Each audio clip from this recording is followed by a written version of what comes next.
প্রেম করে বিয়ে করার 10 বছর পর সে আমার 3 সন্তানকে রেখে আমার ভাবিকে নিয়ে পালিয়ে যায়। এই গল্পটা শেয়ার করার জন্য আপু আমাকে অনেকভাবে রিকোয়েস্ট করেছে, তাই আপু যেভাবেই বলেছে ওভাবেই শেয়ার করব আপনাদের সাথে। আমার হাজবেন্ড আর আমি একই ক্লাসে পড়তাম। ক্লাস 8-এ সে আমাকে প্রপোজ করেছিল, কিন্তু আমি তাতে রাজি হইনি। তখন অনেক ছোট ছিলাম, ওগুলো বিষয়ে কোনো জ্ঞানও ছিল না।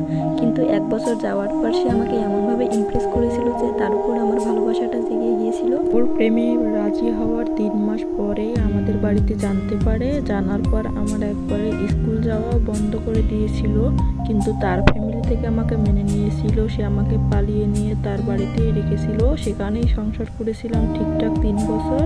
এই সময় পর্যন্ত সব ঠিকঠাকই ছিল। আর এই সময় আমার মেয়ের বয়স ছিল প্রায় 1.5 বছর। তখন আমাদের বাড়ি থেকে মেনে নেয়। মেনে নেওয়ার পরে আমরা আমার বাবার বাড়িতে চলে যাই। অনেকদিন পর তারা আমাকে দাওয়াত দিয়েছে। আমার শ্বশুর শাশুড়ি সবাই মিলে চলে যায় আমার বাবার বাড়িতে। ওইখানে যাওয়ার পরেই জানতে পারি কিছুদিন আগে আমার ভাইয়ের বিয়ে হয়ে গেছে, 5 মাস হবে। আমাকে বলেনি, কারণ আমার উপর একটা রাগ ছিল। যাই হোক, ভাবি দেখার পর আমার অনেক বেশি ভালো লাগতেছিল। মাশাআল্লাহ, অনেক বেশি সুন্দর। ওই দিনটা আমার কাছে অনেক স্পেশাল ছিল, কারণ অনেক দিন পরে আমার মা বাবা আমাকে মেনে নিয়েছে। তাই আমরা ওইখান থেকে চলে আসি ওদেরকে দাওয়াত দিয়ে। ওনারা পরের দিনে আমাদের বাড়িতে আসবে, আমার ফুল ফ্যামিলি, ভাবি ভাইয়া সবাই। ওনারা আমাদের বাড়িতে দাওয়াত খেয়ে যাওয়ার পর কিছুদিন পরেই জানতে পারি যে আমি আবার মা হতে চলেছি। তারপর আমি অনেক বেশি টেনশনে ছিলাম, কিন্তু আমার হাজব্যান্ড আমাকে বুঝিয়েছে কিচ্ছু হবে না, আমি সবটা দেখে নিব। এরপর যখন আমার আবার বাবু হয়, তখন আমি আমার মায়ের বাড়িতে থাকি। আমি তাকে বলছিলাম সেখানে থাকার জন্য। সে বলছিল আচ্ছা থাকো, সমস্যা নেই, আমি যাওয়া আসা করব।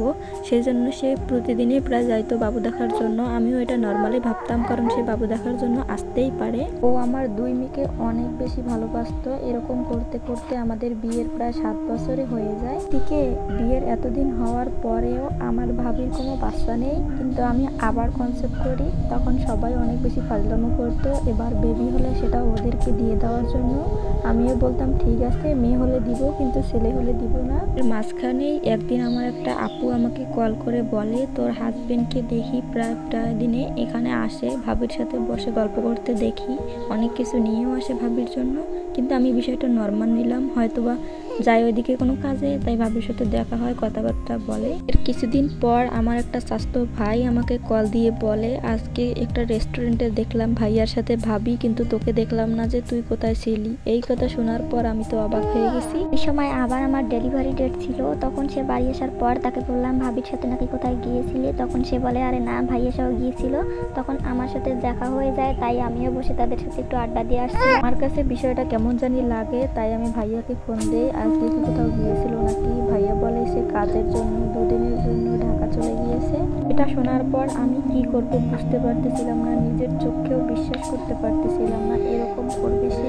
পরে আমার জ্ঞান হারিয়ে যায়, আমাকে হসপিটালে নেওয়া হয়। তারপরে ডাক্তার বলে তাকে বেশি টেনশন দেওয়া যাবে না, প্রেশার দেওয়া যাবে না। সেও এখানে উপস্থিত ছিল, আমার সাথে এমন করতেছিল যেন সে আমার জন্য মানে একবারে অস্থির হয়ে গিয়েছে। কিন্তু তার এগুলো আমার একদম সহ্য ছিল না, কারণ আমি জেনে গিয়েছিলাম ওই মুহূর্তে সে আমার ভাবির সাথে রিলেশনে গেছে। তার সাথে অনেক ঝগড়াঝাটিও করতেছিলাম যে আমাদের এখন 3টা বাবু, এগুলো নিয়ে টেনশন না করে তুমি কি করতেছো এগুলো। সে বলতেছিল কিচ্ছু না, কিচ্ছু হবে না, আমরা একসাথে আছি, 10টা বছর থাকবো।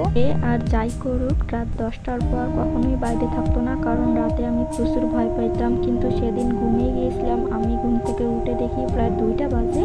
দেখি বিছানায়ও সে নেই, সে বাসাও আসেনি, ভাত তরকারি যেভাবে রেখেছি সেভাবেই রয়েছে। এরপরে আমি তাকে কল দেই, কল দেওয়ার পর দেখি ফোন বন্ধ। আমার তো অনেক বেশি টেনশন হচ্ছিল, না জানি বাইরে কিছু হয়েছে না কি। আমি ওই মুহূর্তে কি করবো কিছুই বুঝতে পারতেছিলাম না। এর কিছুক্ষণ পর তার একটা বন্ধু কল দিয়ে বলে ভাবি আপনি আপনার বাসায় চলে যাইয়েন কালকে আপনাদের বাচ্চাদের নিয়ে, কারণ এখানে থেকে আপনার আর লাভ নেই, কারণ আপনার হাজবেন্ড আপনার ভাবিকে নিয়ে চলে গেছে।